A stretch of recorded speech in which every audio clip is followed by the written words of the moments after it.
Les armes à air comprimé utilisent la décompression d'un gaz afin de propulser un projectile à distance. Par comparaison, les armes à feu propulsent un projectile par la combustion d'une charge explosive qui est la poudre. Les armes à air comprimé se distinguent néanmoins en 4 groupes. Nous retrouvons sur le marché les armes avec un réservoir d'air rechargeable, les armes à levier-pompe, les armes à piston et les armes à CO2. Les armes avec un réservoir d'air rechargeable peuvent même fonctionner à répétition avec un chargeur contenant plusieurs projectiles. La plus fréquemment utilisée pour la chasse au Québec est l'arme à piston.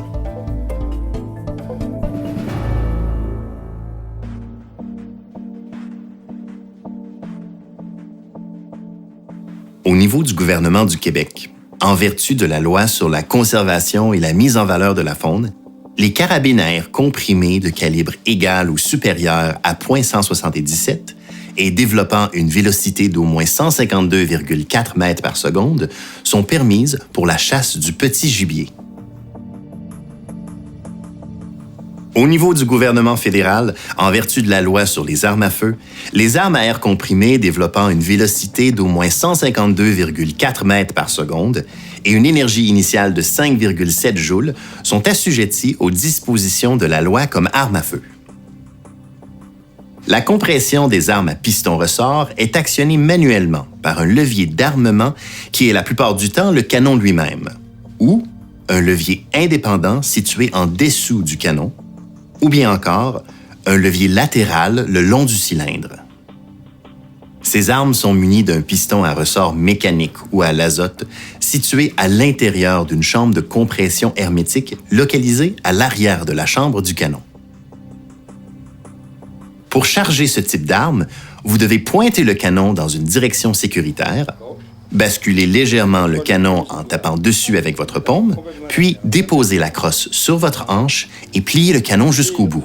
Le canon devrait alors rester en position ouverte. Est-ce que tu as entendu le clic? Oui. Par la suite, placez la crosse sous votre bras. Maintenez le canon et chargez le projectile. Puis, remontez le canon et engagez le cran de sûreté. Et là, tu mets le cran de sûreté. Prenez note qu'il ne faut jamais tirer à vide pour éviter de briser le piston. Par la nature de leur mécanisme, ces armes créent une sorte de contre-coup.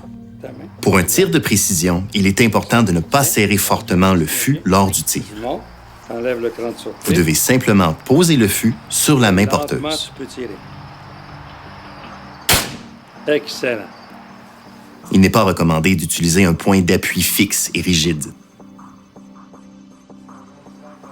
Ce type d'arme est le plus répandu en Amérique du Nord. Elle ne peut tirer qu'un seul projectile à la fois. Et voilà.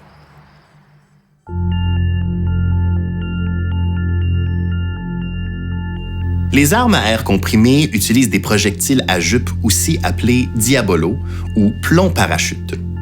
Ils sont formés d'une tête pleine et d'une jupe évasée et creuse. La partie arrière, ou jupe, est composée de plomb ou d'un alliage plomb-plastique. Lors du tir, la pression du gaz permet à la jupe de prendre de l'expansion et de s'engager dans les rainures du canon, formant un scellé et imprimant un mouvement de rotation. Cette rotation donne de la stabilité au projectile. La tête des projectiles peut être de forme plate, creuse, ronde ou conique. Les têtes creuses sont conçues pour s'écraser dans la cible au lieu de la traverser. La masse du projectile se mesure en grains. 15,43 grains équivalent à 1 gramme. Pour la chasse, il est conseillé de choisir le projectile avec la plus grande masse et de vous entraîner à différentes distances avec les mêmes munitions.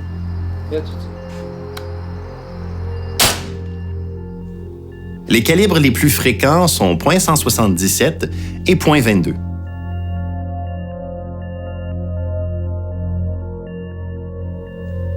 L'usage d'une pochette à munitions que l'on peut ouvrir et manipuler avec une seule main peut aussi être utile. Les projectiles sont alors plus faciles à prendre que dans la boîte d'origine bruyante que l'on doit normalement dévisser avec les deux mains. Prenez note qu'il est recommandé de se laver les mains après avoir manipulé les projectiles en plomb et d'éviter d'en ingérer.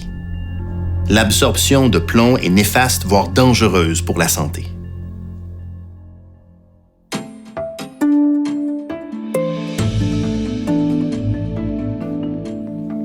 Selon la puissance de votre arme à air comprimé, du projectile utilisé et la robustesse du petit gibier visé, la zone vitale peut être la tête, le cou ou le couple cœur-poumon.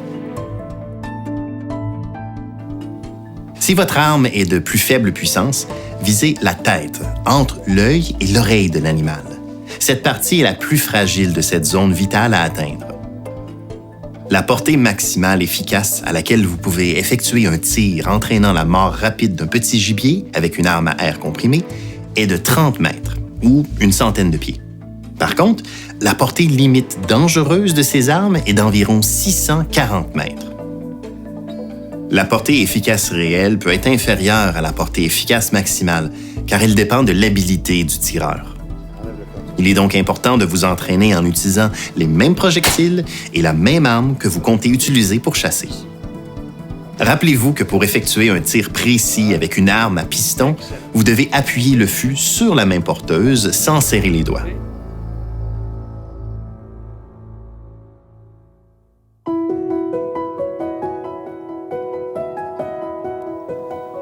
La partie de la zone vitale à atteindre est très petite et elle doit être choisie avec beaucoup de soin pour compenser le manque de puissance des projectiles projetés par les armes à air comprimé. L'utilisation d'une lunette de visée est donc fortement recommandée car elle vous permet de tirer avec une grande précision. La lunette de visée doit être conçue pour résister au contre-coup des armes à air comprimé à piston. Un réticule gradué en fonction de la distance est recommandé afin de tenir compte de la courbe balistique et d'améliorer la précision.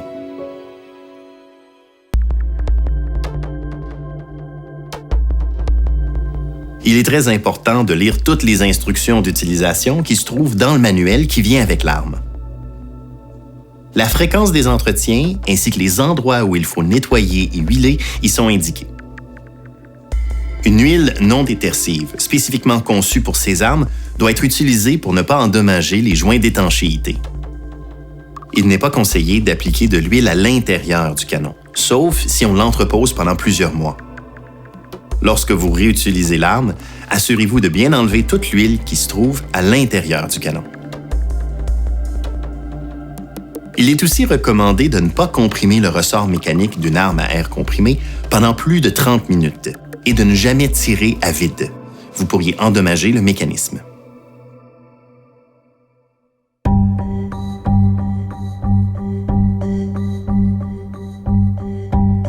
Les règles élémentaires pour la sécurité dans le maniement des armes à feu s'appliquent également pour les armes à air comprimé.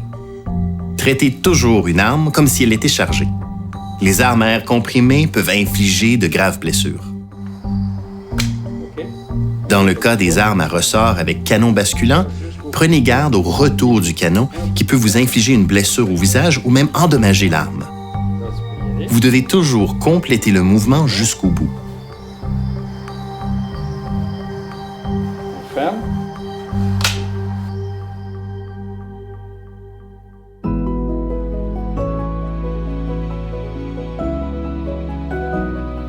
La manipulation d'une arme à chargement par la bouche exige la maîtrise de techniques spécifiques pour les utiliser en toute sécurité.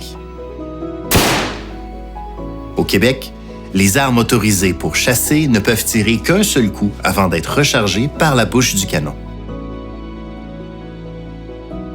Il est fortement recommandé de devenir membre auprès d'un club de tir et de vous pratiquer régulièrement pour obtenir de bons résultats. Les personnes œuvrant dans ces clubs vous donneront de nombreux conseils vous permettant d'acquérir le savoir-faire nécessaire à la manipulation sécuritaire et à l'entretien de ces armes. Les armes à chargement par la bouche que l'on utilise pour la chasse se divisent en deux grands groupes qui se distinguent par leur mécanisme de percussion. On retrouve les armes à percussion alignées et les armes à percussion traditionnelles. Les armes à percussion traditionnelles munies d'une platine à silex ou d'une platine à percussion sont abordées dans le cours canadien de sécurité dans le maniement des armes à feu. Nous vous présentons ici les 3 modèles d'armes à percussion alignée. Il existe des modèles avec un mécanisme à verrou, à culasse mobile ou à charnière. La plus fréquemment utilisée pour la chasse au Québec est l'arme à charnière, aussi appelée à bascule. Nous utiliserons donc cette arme pour la suite de cette leçon. La mise à feu dans cette arme s'effectue à l'aide d'une amorce que l'on place dans la cavité située à l'extrémité du bouchon de la culasse. Cette cavité se prolonge par un petit trou que l'on appelle la lumière. Elle sert à transmettre la flamme de l'amorce à la charge explosive lorsque celle-ci est percutée par le chien qui frappe le percuteur. Pour votre sécurité, vous devez toujours utiliser la charge explosive appropriée inscrite dans le manuel d'instruction se rapportant à votre arme. On utilise 2 types de poudre explosive dans ces armes, la poudre noire et ses substituts. Les substituts à la poudre noire sont moins corrosifs, plus stables et donnent moins de fumée. Les charges explosives sous forme de pastilles de poudre de 30 ou de 50 grains sont les plus populaires parce qu'elles sont faciles à employer. On retrouve aussi sur le marché ces poudres en vrac, mais elles sont plus complexes à utiliser. Comme il existe plusieurs granulations, vous devez lire le manuel avec attention pour connaître laquelle utiliser avec votre arme. Attention, il est crucial de ne jamais utiliser de la poudre sans fumée dans une arme à chargement par la bouche conçue uniquement pour la poudre noire. Le canon pourrait éclater et vous pourriez gravement vous blesser ou blesser les personnes aux alentours. La poudre noire et ses substituts sont des agents explosifs, produisant beaucoup de fumée, pouvant incommoder d'autres tireurs ou accompagnateurs. Dépendant du type de chasse ou de tir que vous pratiquerez, il vous faudra choisir les projectiles adéquats, soit des balles en plomb conique ou encore des balles avec sabot, qui sont les plus couramment utilisées. Pour bien utiliser une arme à chargement par la bouche, vous devez vous procurer certains accessoires de base. Premièrement, il est conseillé d'utiliser un bloc de départ pour vous faciliter l'insertion de la balle dans le canon. Une fois la balle insérée au bout du canon, l'utilisation d'une baguette avec une poignée vous facilitera aussi le compactage des charges. Lorsque vous déchargez l'arme, vous pouvez également utiliser un tire-balle pour retirer votre projectile. L'usage d'un tir calepin peut aussi vous aider à déloger la poudre du canon.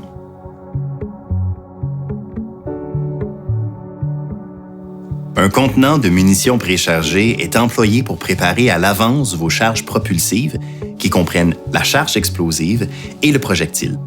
C'est ainsi plus facile à transporter. Vous pouvez aussi y mettre l'amorce. Vous gagnerez ainsi de la rapidité lors de vos recharges. Sinon, un distributeur d'amorce peut être aussi utile pour vous aider à placer votre amorce. Une trousse de nettoyage est essentielle pour entretenir votre arme et une graisse anti-grippage est indispensable pour lubrifier le bouchon de culasse et empêcher qu'il ne se coince dans le canon. Enfin, vous devez toujours porter des verres de sécurité, des protège-oreilles, des manches longues et demeurer alerte en tout temps pour charger, décharger ou tirer avec votre arme. Règle générale, vous devez manipuler toute arme à feu en respectant les 4 règles vitales. Traitez toujours l'arme comme si elle était chargée, pointez toujours vers une zone sécuritaire, tenez le doigt éloigné de la détente et ouvrez toujours le mécanisme lorsque vous n'utilisez pas l'arme. Avant d'utiliser une arme à chargement par la bouche, vous devez marquer votre baguette.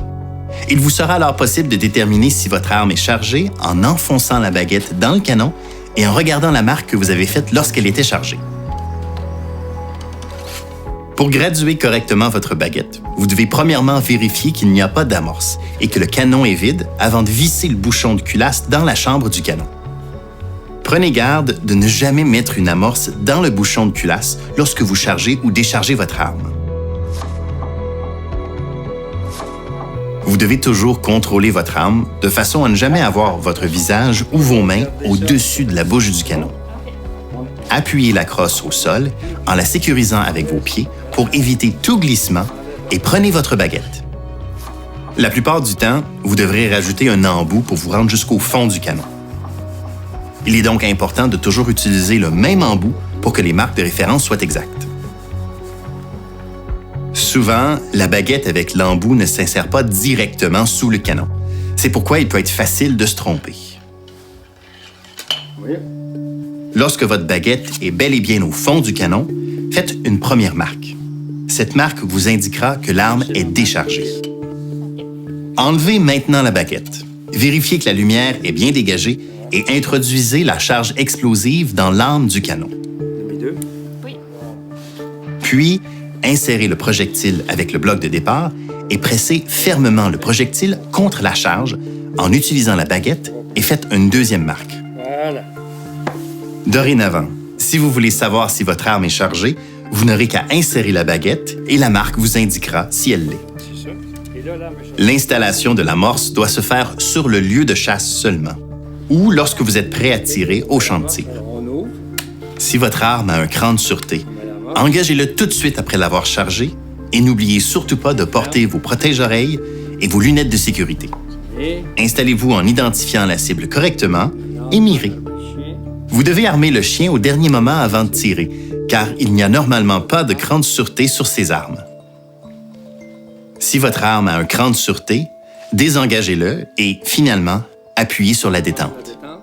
Si aucune détonation ne survient, l'amorce est défectueuse ou mal enfoncée. C'est un raté d'amorce. Vous devez alors pointer l'arme dans une direction sécuritaire et attendre 60 secondes au cas où le coup de feu se déclenche à retardement. Une fois le temps écoulé, remplacez l'amorce défectueuse et faites feu à nouveau. Ferme. Si rien ne se passe, répétez ces étapes une autre fois. Tire. Si ça ne fonctionne toujours pas, vous devez utiliser d'autres amorces ou obligatoirement retirer le projectile et la charge explosive.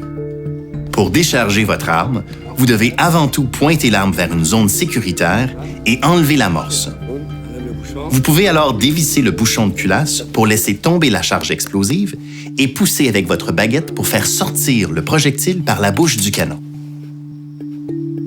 Ou bien, vous pouvez laisser le bouchon de culasse sans amorce dans le canon et visser un tire-balle au bout de votre baguette et l'insérer dans le canon pour visser le tire-balle dans le projectile, puis tirer fortement la baguette vers la bouche du canon. Le plomb retiré ne sera plus utilisable. Si vous avez utilisé un projectile avec sabot, assurez-vous aussi de l'enlever du canon, Et tu retournez le canon vers le bas, la charge explosive devrait sortir. Et les deux palettes sont. Sinon, utilisez le tir calepin pour dégager la charge. Une fois la charge explosive extraite du canon, vous devez maintenant nettoyer votre arme en tirant une ou deux amorces pour s'assurer que la lumière ne soit pas obstruée. Si le feu ne passe pas, dégagez la lumière à l'aide d'une petite brosse métallique pour que le feu de l'amorce puisse atteindre la charge explosive. Si rien n'obstrue le passage du feu, vous pouvez recharger votre arme si vous le désirez. Dans le cas où l'amorce explose, mais que la poudre ne s'enflamme pas, vous avez fait un raté d'allumage. 60 secondes. Tout comme un raté d'amorce, vous devez pointer l'arme dans une direction sécuritaire et attendre au moins 60 secondes au cas où le coup de feu se déclenche à retardement. Ou Une fois le temps écoulé, retirez l'amorce et assurez-vous qu'il y a bel et bien une charge explosive et un projectile dans le canon à l'aide de votre baguette de chargement graduée. Si vous constatez que l'arme n'est pas chargée, chargez-la en bonne et due forme. S'il y a une charge explosive, remettez une amorce et reprenez le coup de feu. S'il n'y a pas de mise à feu, vous devez attendre au moins 60 secondes au cas où le coup de feu se déclenche à retardement. ouvre. Une fois le temps écoulé, Enlève la marque. retirez l'amorce, puis la charge explosive et le projectile avec l'une ou l'autre des techniques déjà démontrées. Assurez-vous que le canon est vide. Tirez une ou deux amorces et vérifiez si la lumière est dégagée avant de recharger à nouveau. Un raté d'allumage peut être causé par une amorce défectueuse, de la poudre humide ou une obstruction de la cheminée.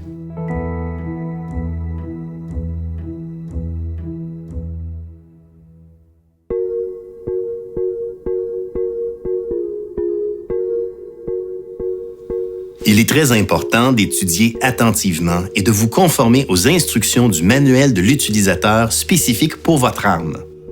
Vous y trouverez une foule d'informations, y compris la charge maximale de poudre que votre arme peut supporter.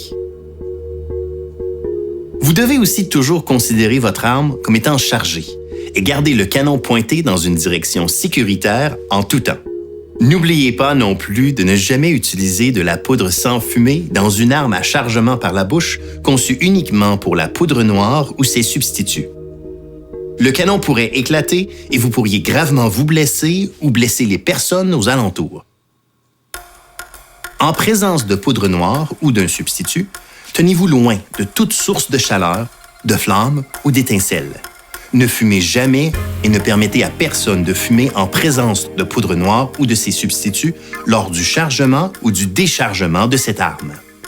Ne chargez jamais une arme à chargement par la bouche à l'intérieur d'un bâtiment et ne laissez jamais une amorce dans le bouchon de culasse pendant le chargement de votre arme. Ne tirez jamais avec une arme que vous soupçonnez de contenir plus d'une charge. Pressez toujours fermement le projectile contre la charge de poudre en vous assurant de respecter la marque de la baguette qui indique que l'arme est bel et bien chargée.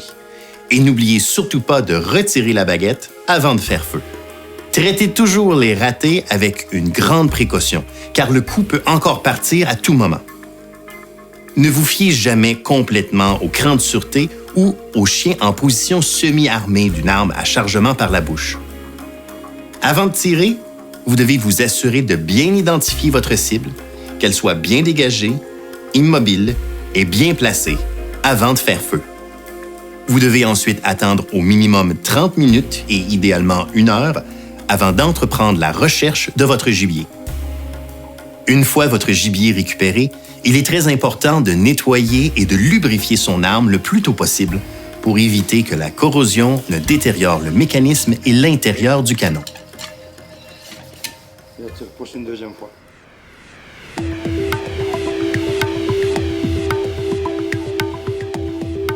La poudre noire et même ses substituts laissent d'importants dépôts corrosifs dans les canons des armes.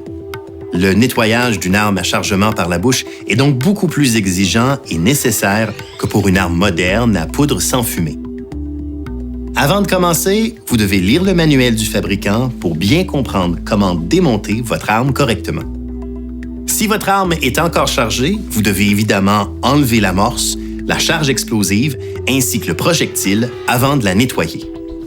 Prenez soin de bien laver l'intérieur du canon avec de l'eau chaude légèrement savonneuse en utilisant une baguette de nettoyage munie d'une brosse en coton.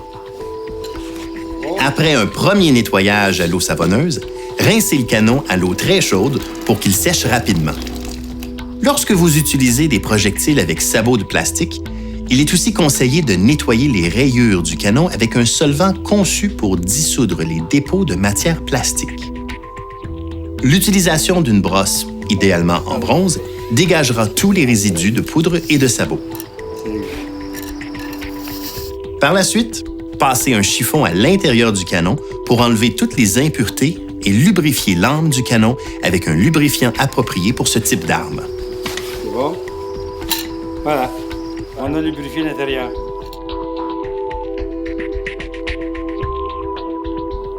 Après avoir nettoyé soigneusement le bouchon de culasse, vous devez aussi le lubrifier avant de le remettre en place pour ne pas qu'il fige dans le canon. Finalement, huilez légèrement l'extérieur de l'arme avant son entreposage. Ainsi lubrifiée, votre arme évitera de rouiller. Mais n'oubliez pas, vous devez remiser votre arme conformément aux normes enseignées dans le cours canadien de sécurité dans le maniement des armes à feu, soit décharger, nettoyer, lubrifier et barrer. Les amorces et la poudre doivent être entreposées séparément, idéalement sous verrou, dans un contenant distinct et exclusif aux munitions. Les contenants d'entreposage ne doivent pas être étanches. L'air doit pouvoir circuler librement. De plus, vous devez remiser vos munitions loin de toute matière inflammable ou de source d'allumage.